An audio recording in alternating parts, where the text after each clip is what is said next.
हनुमान जी की राम भक्ति की गाथा संसार भर में गाई जाती है। लक्ष्मण जी की भक्ति भी अद्भुत थी। लक्ष्मण जी की कथा के बिना श्री राम कथा पूर्ण नहीं है। अगस्त्य मुनि अयोध्या आए और लंका युद्ध का प्रसंग छिड़ गया। भगवान श्री राम ने बताया कि उन्होंने कैसे रावण और कुंभकर्ण जैसे प्रचंड वीरों का वध किया और लक्ष्मण ने भी इंद्रजीत और अतिकाय जैसे शक्तिशाली असुरों को मारा। अगस्त्य मुनि बोले, श्री राम बेशक रावण और कुंभकर्ण भी प्रचंड वीर थे, लेकिन सबसे बड़ा वीर तो मेघनाथ था। उसने अंतरिक्ष में स्थित होकर इंद्र से युद्ध किया था और बांधकर लंका ले आया था।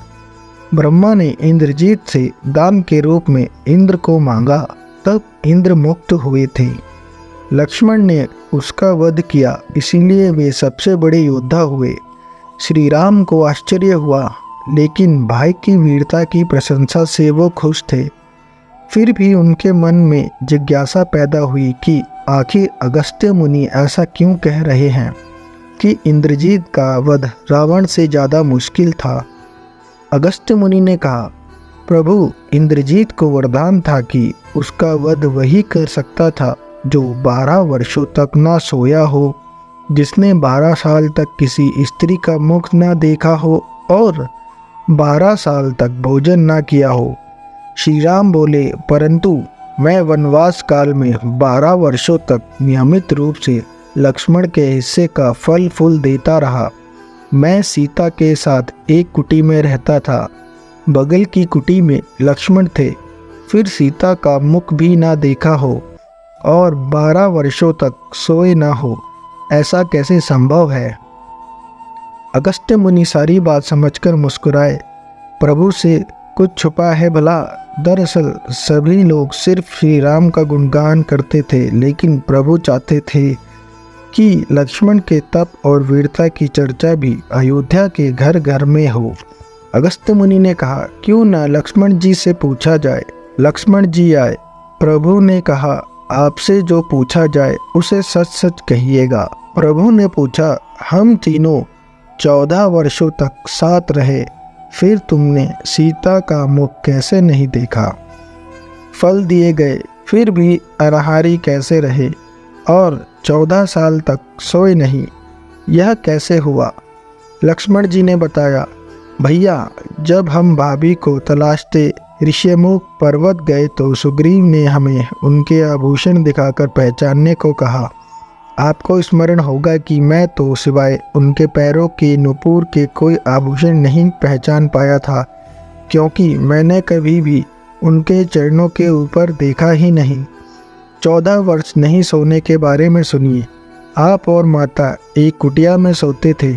मैं रात भर बाहर धनुष पर बाण चढ़ाए पहरेदारी में खड़ा रहता था।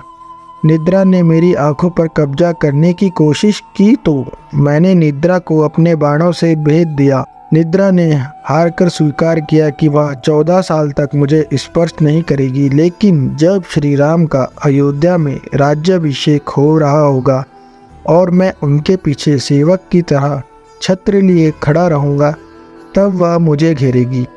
आपको याद होगा, राज्याभिषेक के समय मेरे हाथ से छत्र गिर गया था। अब मैं 14 साल तक अनाहारी कैसे रहा। मैं जो फल फूल लाता था, आप उसके 3 भाग करते थे। एक भाग देकर आप मुझसे कहते थे कि लक्ष्मण, फल रख लो। आपने कभी फल खाने को नहीं कहा। फिर बिना आपकी आज्ञा के मैं उसे कैसे खाता। मैंने उन्हें संभाल कर रख दिया। सभी फल उसी कुटिया में अभी भी रखे होंगे। प्रभु के आदेश पर लक्ष्मण जी चित्रकूट की कुटिया में से वे सारे फलों की टोकरी लेकर आए और दरबार में रख दिया। फलों की गिनती हुई तो 7 दिन के हिस्से के फल नहीं थे। प्रभु ने कहा, इसका अर्थ है कि तुमने 7 दिन तो आहार लिया था। लक्ष्मण जी ने 7 फल कम होने के बारे में बताया कि उन 7 दिनों में फल आए ही नहीं। पहला, जिस दिन हमें पिताश्री के स्वर्गवासी होने की सूचना मिली, हम निराहारी रहे। दूसरा, जिस दिन रावण ने माता का हरण किया, उस दिन फल लाने कौन जाता। तीसरा, जिस दिन समुद्र की साधना कर आप उससे राह मांग रहे थे। चौथा, जिस दिन आप इंद्रजीत के नागपाश में बंद कर दिन भर अचेत रहे। 5वां, जिस दिन इंद्रजीत ने मायावी सीता को काटा था और हम शोक में रहे। 6, जिस दिन रावण ने मुझे शक्ति मारी। 7वां, और जिस दिन आपने रावण वध किया।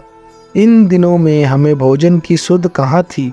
विश्वामित्र मुनि से मैंने एक अतिरिक्त विद्या का ज्ञान लिया था, बिना आहार किए जीने की विद्या।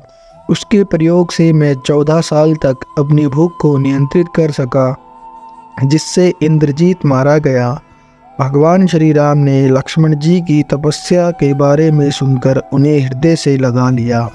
चैनल में नए हो तो वीडियो को लाइक कर चैनल को सब्सक्राइब कर ले। धन्यवाद।